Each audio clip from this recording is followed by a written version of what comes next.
Et notre invité aujourd'hui, c'est vous. Bonjour Mohamed El Hassen Ould Lebat. Vous êtes ancien ministre des Affaires étrangères mauritanien, entre autres. Merci d'avoir accepté notre invitation. On pourrait presque vous présenter comme un démineur, en des termes un peu plus officiels. Vous êtes conseiller principal stratégique du président de la Commission de l'Union africaine et vous publiez un livre, Soudan, chemin de paix. Vous revenez notamment sur votre rôle de médiateur dans la transition politique dans ce pays. Je voudrais qu'on commence avec des images qui ont dû vous parler particulièrement ces derniers jours. C'était à Juba, capitale du Soudan du Sud, le 1er septembre. La signature d'un accord de paix entre le gouvernement et plusieurs groupes rebelles pour mettre un terme à 17 années de conflits qui ont fait des dizaines de milliers de morts, notamment au Darfour. On les voit, ces images. Qu'est-ce qu'elles vous évoquent, ces images ? Bien, j'en suis très heureux parce que lorsque l'accord qui régit jusqu'à présent la transition que l'Union africaine, en association avec l'Éthiopie, ont pu réaliser, l'une de ces dispositions les plus importantes était justement d'engager ce processus dans le processus politique. Et donc le fait que cette disposition de l'accord ait abouti aujourd'hui, c'est une source de bonheur pour moi. C'est pour ce genre d'image que vous faites votre métier ? Oui, nous avons, dans le cadre de l'accord, beaucoup de fois expérimenté à exercer ce genre d'exercice. Vous l'avez dit avant, donc ces négociations précises, là, il y en a eu d'autres au Soudan. Vous avez eu un rôle actif. Pour refaire une chronologie rapide, le 11 avril 2019, le président Omar El-Béchir est destitué. Après 30 ans de règne, il est chassé par la rue, mais ce sont les militaires qui prennent le pouvoir. Vous avez négocié la transition au nom de l'Union africaine. Est-ce que, pour vous, cette transition, aujourd'hui, elle se déroule bien ? Remarquez, comme je l'ai dit ces derniers jours à un certain nombre de vos confrères, d'autres chaînes et d'autres radios, l'accord a tenu une année jusqu'à présent. Il a été signé le 17 août, nous sommes déjà en septembre. Donc c'est quelque chose d'assez réconfortant et d'assez rare aussi dans les accords, que ce soit les accords de conflit en Asie, en Amérique latine ou surtout en Afrique. En général, on signe l'accord, mais très vite ça trébuche. Ça tient. Je ne dis pas que cet accord ne rencontrera pas de difficultés, je l'ai dit dans plusieurs chapitres de ce livre. Puisqu'il contient, la situation dans le pays est très très complexe pour qu'elle puisse être résolue par un seul accord. Mais déjà, vous venez de le dire, l'une de ces dispositions très importantes et dont j'ai beaucoup parlé dans le livre vient de se réaliser. D'autres se sont réalisées. Il y en a d'autres qui le restent. Par exemple, le Conseil législatif n'a pas encore jusqu'à présent été composé. Et c'est pourquoi je savais, sachant les difficultés de sa composition, que j'avais demandé à ce qu'on le reporte et que l'accord soit un accord intérimaire. Le chemin de paix au Soudan dont vous parlez dans ce livre, il a été semé d'embûches.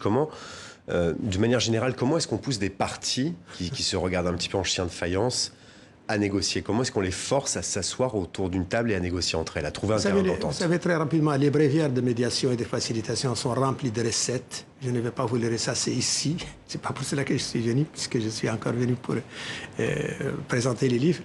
Mais il y a deux règles principales. La première, c'est que le médiateur soit accepté. Et ça, c'est pas quelque chose qu'on peut imposer aux partis. Il est accepté ou il ne l'est pas. Ça ne dépend pas. C'est pas un pouvoir qu'on peut décréter. Et ça, c'est une première condition. Si vous avez un médiateur qui est accepté par les partis, auquel les partis font confiance, c'est déjà la moitié du chemin. La deuxième condition, c'est que les partis d'elles-mêmes, avec l'assistance du médiateur et de ceux qui soutiennent le médiateur, parce que le médiateur n'est pas seul au combat, il y a beaucoup de gens qui le soutiennent, et j'ai bénéficié du soutien de beaucoup de gens, non seulement mon hiérarchie, mais j'ai bénéficié, comme je l'ai dit tout à l'heure, de l'appui d'un pays important, l'Éthiopie, j'ai bénéficié aussi de l'appui de la communauté internationale, les Nations Unies, l'Union européenne, etc., etc. Quand les partis sont convaincus qu'elles gagneraient mieux dans un accord que dans la perspective et la logique de la confrontation et de l'option unilatérale, à ce moment-là, la deuxième condition d'un succès de la médiation est réunie. C'est ce que vous avez fait notamment au Soudan, rappeler les enjeux, ce qui se passerait en cas d'échec. C'est à peu près ce que j'ai dit, et je développe dans ce livre un thème qui est relativement nouveau dans les traités sur les médiations. J'espère qu'on le retiendra comme une sorte de contribution. C'est que j'ai appelé la maturation du processus de médiation. Si vous venez tout de suite pour imposer une solution à un scénario où vous risquez fort de passer à côté. J'ai passé plus de 45 jours précisément à travailler les parties pour les préparer à entrer dans les négociations. Ça n'a pas été facile, mais ce processus de maturation de la médiation a été salutaire. Je voudrais qu'on fasse appel à votre métier, en quelque sorte, de médiateur, parce que vous avez été médiateur dans beaucoup de crises, pas seulement celle au Soudan. Il y a un pays aujourd'hui qui ressemble un petit peu politiquement à ce que le Soudan a connu en 2019, c'est le Mali, puisqu'il y a un mouvement populaire, le M5, qui a fait vaciller l'ancien président Ibeka, mais les militaires aujourd'hui détiennent le pouvoir. On a vu aujourd'hui qu'il y a encore des tensions entre militaires et civils. Est-ce que pour vous, le Soudan peut être un exemple de la manière dont il faut procéder? J'ai dit que, je vous l'ai dit franchement, j'ai dit quelques autres missions, je m'excuse de le répéter, peut-être je le dirai en d'autres termes. Il y a des écoles depuis ce qu'on a appelé une sorte de printemps, je n'aime pas du tout cette terminologie parce qu'elle n'a pas été d'un grand succès. Vous savez, l'expérience par exemple du Burkina.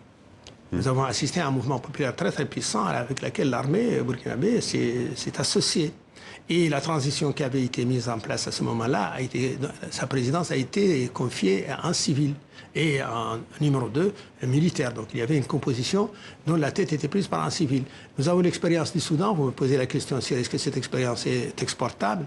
L'expérience du Soudan a inventé un autre genre, c'est-à-dire un partenariat dans lequel la transition est divisée en deux. Une première partie dirigée par un militaire, et une deuxième partie dirigée par un civil. J'espère que cette transition marchera jusqu'au bout. Et j'ai dit que le Mali, ce dont il a besoin, c'est quelque chose qui l'unit. C'est une nation qui fait face à beaucoup de déchirures, et qui sont antérieures au changement anticonstitutionnel qui s'est déroulé en août, et qui probablement connaîtra d'autres. C'est un pays qui a besoin de coudre son tissu politique et social. Il faut l'aider dans ce sens-là. Et c'est pourquoi, ceux sur lesquels les Maliens s'entendent, il faut les soutenir fermement. Alors, justement, on va passer à l'Union africaine. Il y a un autre pays où il y aura un vrai besoin de médiation, c'est la Libye. Déjà, en un mot, certains bruits de couloir, vous imaginerez bien un médiateur dans cette crise? Vous confirmez? Non, je vous arrête tout de suite. Je ne suis absolument pas venu ici pour dire aller dans ce sens-là. Je ne suis pas du tout candidat à cette fonction et je ne le serai pas. Alors, arrêtez-moi tout de suite. On va parler en général de cette crise libyenne. Ça, je suis d'accord. On entend beaucoup parler, en un mot s'il vous plaît, parce que le temps nous manque, on entend beaucoup parler de puissances étrangères qui ne sont pas africaines, la Russie, la Turquie. Oui. Est-ce que c'est pas un symptôme? L'Afrique devrait jouer un rôle plus important? Je pense qu'il faut donner le premier rôle aux Libyens. Il faut leur donner la parole et il faut qu'ils l'apprennent, les Libyens, ceux qui ne le font pas toujours. Je pense qu'il faut cesser de penser à une solution imposée de l'extérieur. Je pense qu'il faut penser à une solution qui exclut une partie des Libyens et ne voir que ceux qui portent les armes. Il faut voir les autres qui ne portent pas les armes, mais qui ont des cœurs, qui ont des sentiments, qui ont une ambition pour leur pays. Et enfin, il faut cesser de penser à l'illusion d'une possible solution sans l'Union africaine. Merci Mohamed El Hassen Ould Lebadj. Je rappelle que vous publiez ce livre, Soudan, chemin de paix. Vous revenez sur votre rôle de médiateur donc, dans la transition politique au Soudan. Merci d'avoir été notre invité. Ainsi va l'actualité sur le continent africain. Restez avec nous.